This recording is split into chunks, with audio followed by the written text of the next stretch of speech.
రుణ యాప్ ద్వారా అమాయకుల మెడకు రుణవొచ్చు బిగిస్తున్న ముఠాను విశాఖ పోలీసులు గుర్తించారు. వీరికి సహకారం అందిస్తున్న 16 మందిని అరెస్టు చేశారు. నిందితులు అమాయకుల చేత 132 ఖాతాలు తెరిపించినట్లు పోలీసులు తేల్చారు. ఈ ఖాతాల ద్వారా 200 కోట్ల లావాదేవీలు జరిగినట్లు గుర్తించారు. విశాఖకు చెందిన ఓ వ్యక్తి రుణ యాప్ నుంచి గతేడాది 3,200 తీసుకుని తిరిగి చెల్లించిన సైబర్ నేరగాళ్లు వేధింపులు ఆపలేదు. దీంతో అతడు బలవన్మరణానికి పాల్పడ్డాడు. మృతుడి భార్య ఫిర్యాదు మేరకు సైబర్ క్రైమ్ పోలీసులు దర్యాప్తు చేపట్టారు. బాధితుడి వాట్సాప్నకొచ్చిన బెదిరింపుల్ని పరిశీలించగా పాకిస్తాన్ ఐపీ అడ్రస్ నుంచి వచ్చినట్లు గుర్తించారు.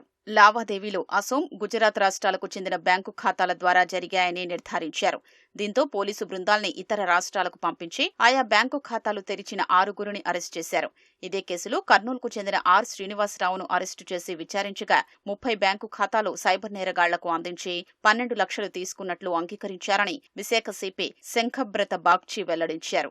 మనకు 2 సస్పిషియస్ వాట్సాప్ నంబర్స్ వచ్చాయి. లాస్ట్ లాగింగ్ ఐపీ అడ్రస్ చూస్తే రావల్పిండి, పాకిస్తాన్, అక్కడ నుండి వచ్చింది. ఒక ప్రమోషనల్ లింక్ ఫేస్బుక్ లో దొరికింది. అదే క్యాష్ బ్యాక్ యాప్ ప్రమోట్ చేస్తూ. సో మేము 94 BNSS కింద నోటీస్ సర్వ్ చేశాము.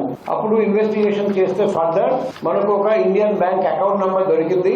సో ఆ అకౌంట్ ఎవరు ఓపెన్ చేశారో చూస్తే అస్సాం హైలకంది, అక్కడ నుండి ఒక వ్యక్తి ఓపెన్ చేశారు. మనకు ఏం తెలిసిందంటే ఇది వచ్చేసి న్యూస్ అకౌంట్. వాళ్ళు అకౌంట్ ఇలా ఇస్తారు.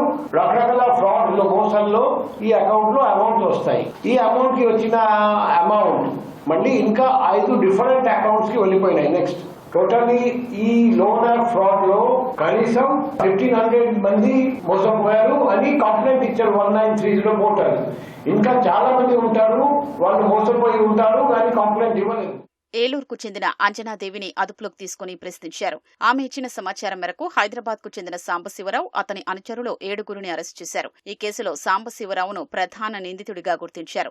అతనికి టెలిగ్రామ్ యాప్ ద్వారా రుణ యాప్ మోసాలకు పాల్పడుతున్న చైనాకు చెందిన హంట్, యాండీ పరిచయమయ్యారు. బ్యాంకు ఖాతాల్ని ఇస్తే వాటిల్లో జరిగిన నగదు లావాదేవీల్ని బట్టి ₹1,60,000కు ₹1,60,000 కమిషన్ ఇస్తామని ఆశ చూపారు. దీంతో సాంబశివరావు తన స్నేహితులైన సందీప్, దిలీప్, జీవన్ సాయికృష్ణ, ఆదర్శ్, శ్రీనివాస్, భరత్ ద్వారా అమాయకుల నుంచి 132 బ్యాంకు ఖాతాలు తెరిపించారు. వాటిని చైనాకు చెందిన సైబర్ నేరగాళ్లు హంట్, ఆండీలకు ఇచ్చారు.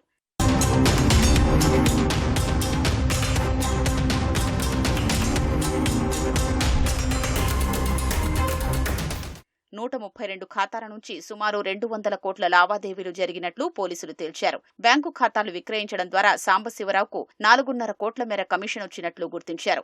అతనితో పాటు దిలీప్, సందీప్ ఫోన్లను పరిశీలించగా 60 లక్షల మేర క్రిప్టో కరెన్సీని గుర్తించి ఒక హార్డ్వేర్ సహకారంతో జప్తు చేశామని విశాఖ సిపి తెలిపారు.